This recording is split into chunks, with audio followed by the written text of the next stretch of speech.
Non, non, rassurez-vous, votre autoradio n'est pas en panne. Depuis environ 2 mois, la radio Tonic FM, basée à Formerie, a cessé d'émettre. La raison, une panne d'émetteur. Mais la panne de l'émetteur ne serait pas la seule cause à l'avenir très incertain de Tonic FM. En effet, même si les débuts de Tonic FM il y a 11 ans étaient des plus prometteurs, la radio va vite perdre ses atouts. Disons-le, malheureusement, Tonic FM n'aura jamais eu de chance durant son parcours. Quelque temps après ce premier mois de diffusion, en 1998, des problèmes internes apparaissent au sein de l'association Tonic FM, et déjà à l'époque, certains bénévoles souhaitent prendre la place de la présidence de la radio, ou tout au moins la diriger à sa guise. Pour évincer le président fondateur de l'époque, Nicolas Marcel, tous les moyens sont bons.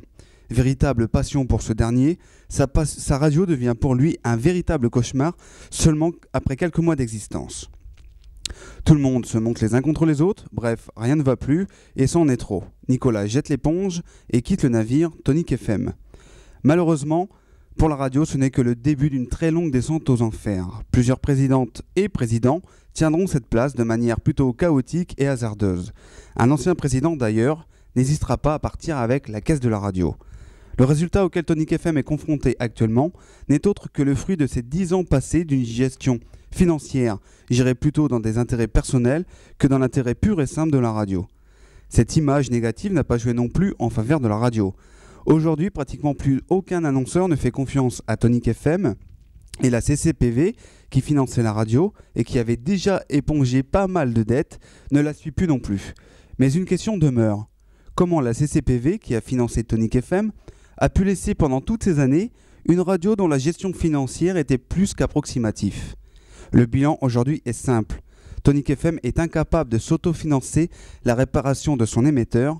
Pire encore, aucun organisme financier ne souhaite tenter ou retenter l'aventure sulfureuse qu'est Tonic FM.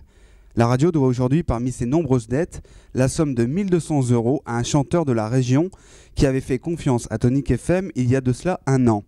La radio, elle, aujourd'hui, est incapable de lui rembourser cette somme. Dans une interview accordée à nos confrères du journal Le Réveil, le président actuel, Freddy Wable, répond « J'ai été élu pour sauver la radio. À l'époque, nous n'avions que 400 auditeurs par jour. Il n'y avait pas de grille des programmes, nous étions devenus très confidentiels. Ces derniers temps, le nombre d'auditeurs était remonté à 2400 par jour. Il y a toujours eu des histoires au sein de l'association. Certains avaient des égos trop développés et voulaient prendre le contrôle. Certaines personnes ont commis des actes de terrorisme. La porte était fracturée. Pour récupérer un disque dur, les serrures ont été changées 2 fois au mois de juin 2008. Au mois de juillet 2008, rebelote. J'ai fait venir un huissier pour qu'il constate et une plainte a été déposée.